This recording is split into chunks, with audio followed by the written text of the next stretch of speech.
The Young and the Restless, spoilers for Monday, September 29th, reveal Victor Newman sets a trap for Kane Ashby. Jack Abbott reaches out to Jill Abbott, while Billy Abbott faces yet another rejection.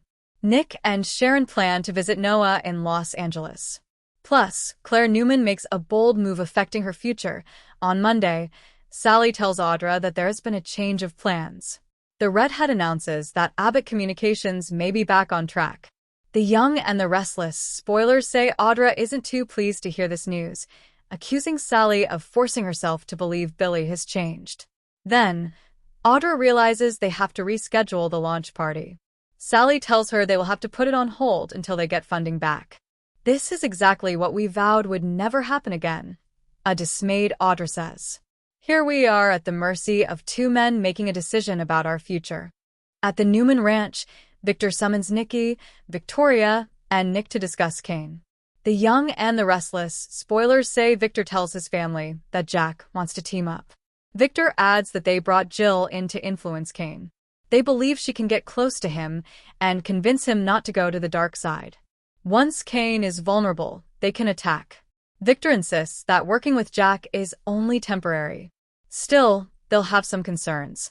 Nikki is worried that Jill could side with Kane because she dislikes her.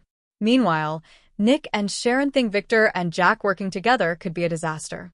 Are they right to worry? At Chabot, Jack is on a video call with Jill. The Young and the Restless, spoilers say she assumes Billy has caused trouble again. Jack reminds Jill that she hurt Billy pretty badly. He adds that Billy believes she's given Kane a free pass. The stakes are higher than you can imagine and Kane is behind all of it, Jack tells Jill.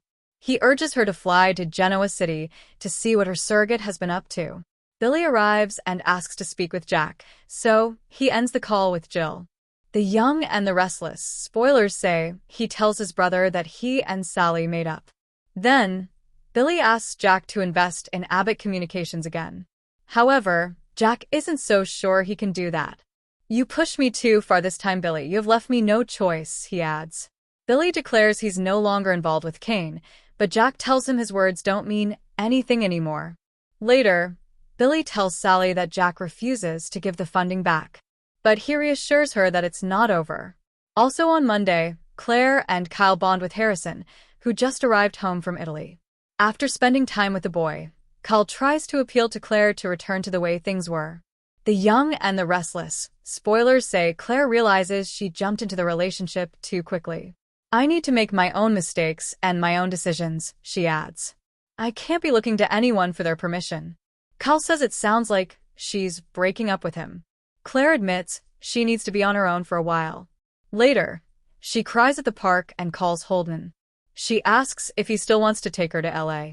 The air in Genoa City is thick with more than just the scent of ambition and expensive perfume.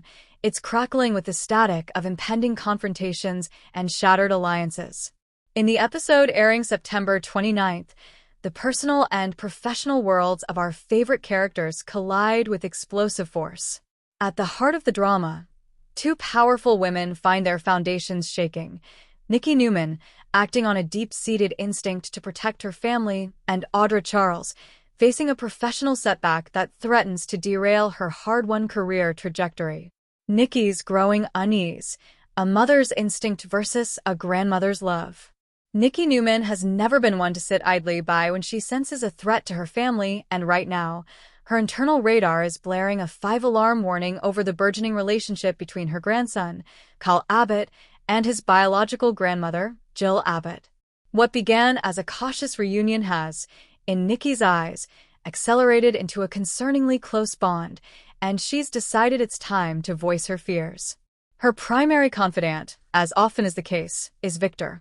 In a tense conversation at the ranch, Nikki lays out her suspicions. It's not that I begrudge Jill a relationship with Kyle, Nikki will insist, swirling a glass of sparkling water. But Victor, have you seen them? It's not just weekly lunches. It's whispered conversations at society. It's her inserting herself into every decision he makes at Chabot. She's not just being a grandmother. She's grooming him. Nikki's concern is twofold. Firstly, she fears Jill is using Kyle as a pawn in her long-standing Cold War with Jack over the soul and control of Chabot. She sees Jill's influence in Kyle's recent, more aggressive business suggestions and his subtle shift in allegiance. Secondly, and more painfully, Nikki is terrified for little Harrison. She has watched Diane and Kyle rebuild a stable, loving home for the boy, and she perceives Jill's intense involvement as a potential disruptor. What happens when Jill's ambitions clash with what's best for that child? Nikki will lament to Victor. She's playing a deep game, and I fear Kyle and Harrison are just pieces on her chessboard. Victor, ever the strategist, will likely advise caution, warning Nikki that a direct attack on Jill could backfire, pushing Kyle further into his biological grandmother's arms. But Nikki's maternal instincts are in overdrive. Spoilers suggest she won't be able to stay silent for long. A carefully worded, yet undeniably tense, confrontation with Jill herself is on the horizon. Nikki will challenge Jill to examine her true motives, forcing the matriarch to defend a relationship she believes is genuine. This clash of the titans is set to redefine family alliances in Genoa City. Audra's world upended, a sudden freeze at Glissade. While Nikki battles familial fears, Audra Charles is facing a professional earthquake. Her triumphant return to the corporate arena, masterminding the launch of the new Glissade brand under the Newman Lock umbrella, has just hit a glacial wall. Spoilers for September 29th reveal that Nate Hastings, under direct orders from the newly consolidated power structure above him, delivers a devastating blow. The Glissade launch is being put on an indefinite pause. The news leaves Audra utterly dismayed. This project was her comeback, her proof that she could not only survive but thrive after the collapse of Augustus. She invested her reputation, her creativity, and her relentless drive into making Glissade a success. To have it yanked out from under her for what she sees as corporate bean counting is a profound personal and professional insult. Audra's dismay will quickly curdle into fury, and her sharp mind will immediately begin searching for the architect of her misfortune. All signs, in her view, point directly to Victoria Newman. She sees this as a blatant power play from Victoria, an effort to sideline a potential rival and remind everyone, especially Nate, who truly holds the reins at Newman Media and its subsidiaries. Audra will confront Nate, her tone icy. This has Victoria's fingerprints all over it. She can't stand that I was building something successful outside of her direct, suffocating control. Is that it, Nate? Are you her errand boy now? This development places Nate in an incredibly difficult position. While he may have his own reservations about the decision, his hands are tied by the executives above him, a group that may